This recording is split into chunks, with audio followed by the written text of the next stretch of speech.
I'm grounded in compassion, centered in compassion, 'cause the most important person is me.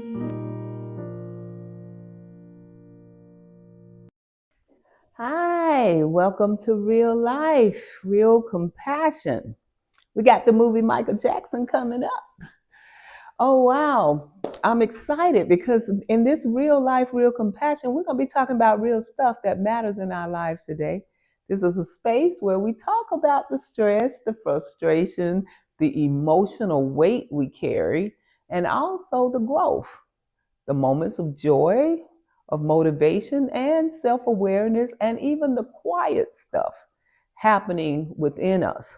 Because we're not talking about perfection here, we're talking about being human, real people living real lives, learning how to meet it all with compassion. So, today, about Mike, with that upcoming release of this movie, I'm so excited. Many of us are revisiting the life of Michael Jackson, and I am just really curious. It got me thinking that no matter where people land, that there's something we can all feel, that this was a life under constant pressure. And it raises a real question. What does it do to a human being to never get a break from being on? We're always on our grind, always doing, always being, all day, every day, seen by many, but not safe. This kind of existence can be really hard on our system if you think about it. So, as I'm making my way to see him, I was just thinking, we know not just, from experience, but from science that when the brain perceives stress, it activates the systems designed for survival, not for connection. And research in emotional neuroscience shows us that during stress, the brain releases hormones like adrenaline and others that prepare the body for threat. And those experiences get deeply encoded in the memory through the amygdala.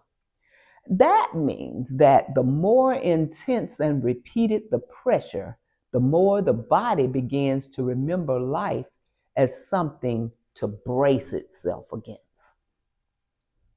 Is that the way we want to live? Because this matters, because the nervous system doesn't ask, is this fame? Is this leadership? Is this responsibility? It simply asks, am I safe? Or do I need to protect? These are, entire models that work around the vagus nervous system and the autonomic nervous system to regulate, our responses, whether we can stay open, connected, and socially engaged, or whether we shift into defense and shut down. So when someone lives under constant scrutiny, their system may organize around hypervigilance, reactivity, withdrawal, or survival based on behaviors, not as a flaw, but as an adaptation. And we see this in Mike. Now, let's bring this closer because this isn't just about a global icon. Have you ever felt like you had to hold it together no matter what? You couldn't afford to break down. You were performing a version of yourself while carrying something very different inside.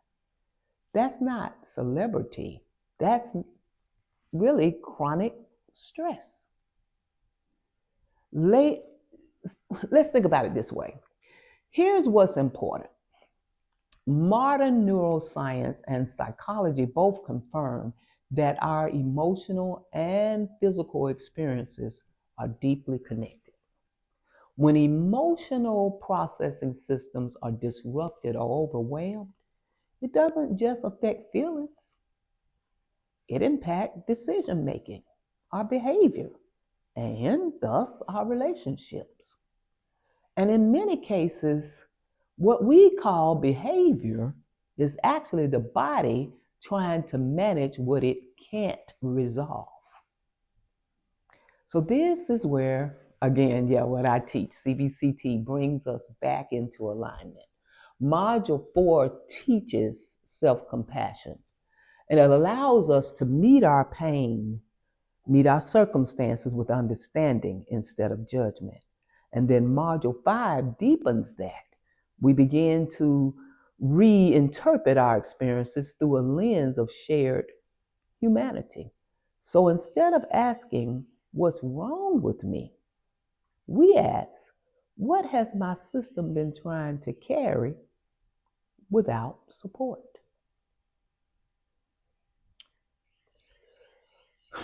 Think about it, because what we often label as being too sensitive, too reactive, too much, may actually be a nervous system shaped by repeated emotional intensity. Research shows that emotionally charged experiences are stored more vividly, and they can contribute to influence our present behavior even when the original situation is actually passed. So the reaction isn't random, it's remembered. Remember, Mike couldn't even sleep for this. So here's your reflection for this week. The next time something rises up strongly in you, pause and gently ask, what might my body be protecting me from right now? Don't judge it. Don't try to fix it. Just awareness, because awareness is the beginning of compassionate action. This week in our Compassion Pauses series, we've been kind of practicing returning to moments of nurturance, helping the body experience something different. Not just survival, but safety. So as conversations come up around this film, we don't have to rush to judgment. We can choose something deeper: curiosity, understanding, and compassion. Because every human being has a nervous system, and every nervous system has a story. So if this resonates with you today, we continue these conversations inside the Compassion Center community, where we practice emotional hygiene together. You should join us. Until then, from all of us at Compassion Center, may your heart stay open, your spirit stay at peace, and may you live each day as a vessel of love, fully alive, fully free. Go check out the movie. It's awesome. I'm grounded in compassion, centered in compassion, 'cause the most important person is me.